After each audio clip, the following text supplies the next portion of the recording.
It is Tuesday, the 21st of June 2022. Today's Skidmark is actually making me smile. For years and years, we've been hammered with this so-called clean green deal. And the media and the politicians and the green lobbies was relentless. And they hammered us. Never for a moment sitting down and listen to what the opponents of the Green Deal were saying. They steamrollered on. A lot of taxes were loaded onto us for this Green Deal and all these things. And never for a moment did they for 1 second listen to what the scientists are saying. If you just look at a volcanic eruption, the tons of carbon released there is enormous. And there are people that reckon that one eruption releases more carbon than what humanity has generated over its whole lifespan. But for me, statements like that make me frown, because who the hell has ever caught all that fumes from a volcano, weighed it and measured it and analyzed it? Everything is calculations. But the truth of the matter is, this carbon reduction drive is a politically motivated thing, and the scientists that are serious never agreed with the things the politicians say. But as we have seen with the coup, politicians don't listen to scientists when they push the narrative.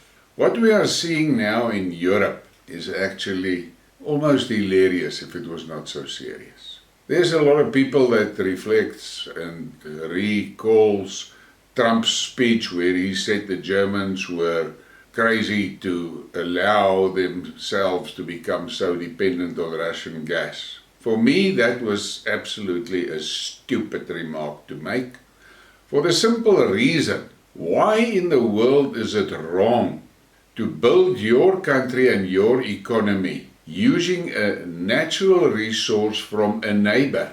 But I can understand why Trump said that, because the Americans are genetically tuned to making war everywhere on this earth, because they are forever ready to bomb people and make wars. That is why they don't want Europe to have a good relationship with Russia. The reality is, if you just look at basic commodities like energy, fertilizer, food, metals, coal, Europe cannot really grow without Russia. But this Ukraine war has turned the whole picture upside down. And reality is now hitting home in Europe in a big way. And unfortunately, those politicians there, that Ursula von der Crazy and her cabal there in Brussels, they have no reverse gear. And then I see this morning a stupid bloody guy from NATO that are talking nuclear war. Is the man, has he lost his marbles or what? Where in the world do they come from? Do they really think that anybody will survive a nuclear war between Russia and the West? I see that Germany and other European nations are firing up their coal plants because the reality of energy shortage is biting them.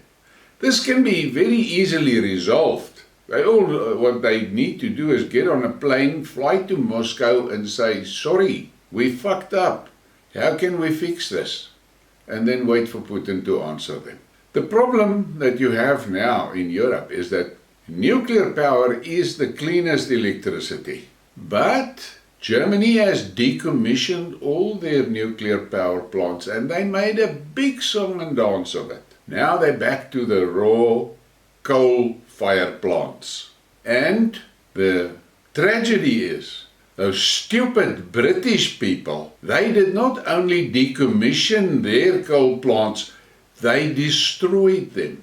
I cannot say much more about this. But this is a clear example of what happens when you allow politicians to drive a scientific thing.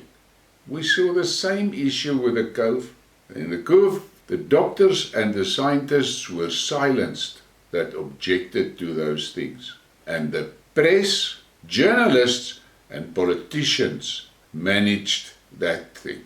This story with the coal plants firing up in Germany is, for me, the final blow to this Green Deal and with Greta and her stories and that.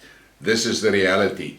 When Putin spoke about renewables, he was explicit. And he said, yes, there is a future for renewables, but the technology needs a lot of development and there must be more investment into making those things more efficient, because as it is, solar and wind is not enough to supply the energy that is needed. The things are not reliable, it's not sustainable. And according to Putin, fossil fuels will still be with us for a long time. I have said it in a previous Skidmark I did. Instead of all this crazy green stuff, they should have focused on making the technology cleaner around fossil fuels. But the hysterical green parties ran the show. And now we're seeing consumers already saying, okay, you're firing up the coal plants, you must remove that green tax from our bills. And this is how things backfire. But I have said it previously, the Ukraine adventure has done a few things to the world. First, it has showed the world how ridiculous and inconsequent the West is when applying their ideas. In the Ukraine, the collective West is supporting the Nazis. The media is spinning it every which way they want to, but that is the fact. In the Ukraine, the military was built by NATO and provided with NATO equipment, and in effect, it is a war of NATO against Russia, and Russia is destroying them. Now you get stupid guys that say, yeah, NATO must take Russia on. The reality is, Russia will pulverize NATO. NATO has disarmed themselves effectively with all the stocks they sent to Ukraine. There are commentators that are of the opinion that if NATO and Russia takes one another by the throat, within 5 to 7 days NATO will be out of ammunition. I'm not going to spend time on that. For me is this green thing. I will be putting up some graphics during this program, and you must read and listen to what it says. It shows you how futile this green adventure is. It is ridiculous. The windmills, if you analyze the cost of a windmill, that windmill is a dead loss. Plus, it brings with it a monstrous headache of how to get rid of that material once that windmill is over, has reached the end of life. The same with the lithium batteries. It's crazy. To charge those cars, they burn diesel in generators at a hell of a rate. And the end result is absolutely ridiculous. Electric vehicles is a fallacy. But the reality is biting Europe. And we all can see how it is doing it. If Europe does not divorce itself from the United States, Europe is going to be a third world country by the end of next year. Europe will be a third world. That's what it's going to be.